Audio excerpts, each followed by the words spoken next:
actual email, ask them to organize. That's a very interesting way of doing. Business activities has a number of things like that. You will get a number of those. I used to create my own. Easiest to create. Someone sends you, because there's no copyright issue.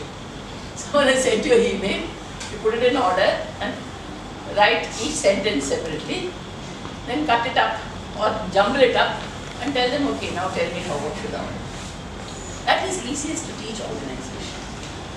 And so, when you're talking about clarity, for clarity you need to have short sentences, short and brief. We'll do what about clarity later. Completeness of information. So when you're sending an information, could you attend us? You have to give all the information needed. We are conducting a workshop on 15th of January from 2 p.m. to 5 p.m. Please let us know whether you would like to come or we are going to be at this place and this is everything, all the information. Complete, courteous, concise, not too many extra words. I don't know, we are a college, prestigious college, we have conducted various workshops, he's not interested. Don't write extra stories than needed. Write to the point, to the point. No, if you want, our college is very old and has a very good reputation in conducting. Please look up this website for further news. Just give the link. That's enough. If they want to look up, they look up. If they don't want to, they need not. But if you give a link, now everyone is saying, we'd like to know.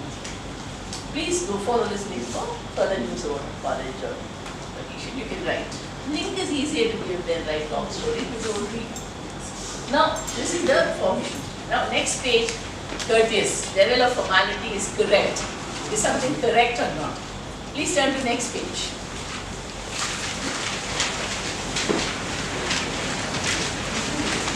Okay. You have two sets of letters. One says, hi James, and just to let you know, something, something, something. On the left hand side, it's all informal, with best wishes. And the right hand side, with regards to this, is very English, not American, it's Japanese. Then I would appreciate if you could, all those things. You all know the left side is informal, the right side is formal. But how do you know that this is formal? When you teach children that this is formal, how will you tell them why is this formal?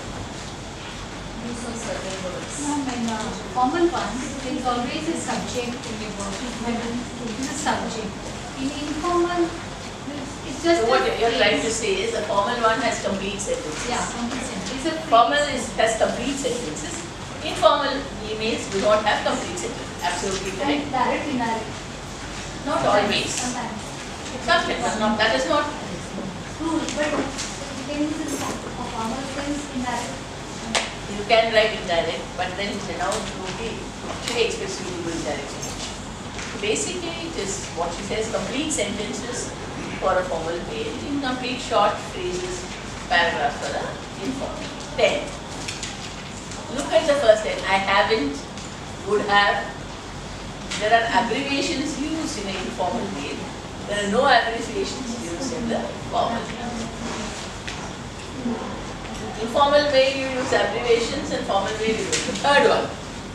The third difference. Do you know words of Latin origin and Anglo-Saxon origin? Yes. So you have done that. So let me tell you, with that in mind, you look at the words once again. This I have to teach when I go to business English, but you people I don't have to tell. You are all English teachers. Formal mail has more Latin expressions. Words derived from Latin. I would appreciate if you would. If you need, I will be of assistance to you. So I'll be glad to help. I'll be happy to assist you. Is formal. I'll be glad to help. Is informal. I'll delighted. I'm glad. So most formal mails, when you use these formal Latin-based words, then they become more formal than when you use basic Anglo-Saxon words. Now, why am I telling you this? There's no harm if you write a totally formal mail or a totally informal mail. But in a totally informal mail, if you intercept it with suddenly a formal sentence, then the person who receives your mail starts wondering, are you trying to tell me something else? Understand?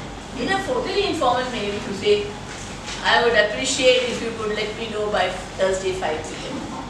Hi James, how are you? Just know, I want to know whether you received my quotation. And suddenly I'll appreciate if you let me know. It's mixing up of levels of formality is not. Do let me know by Friday if you're interested in this. Informal and it will go. I would appreciate if you could let me know.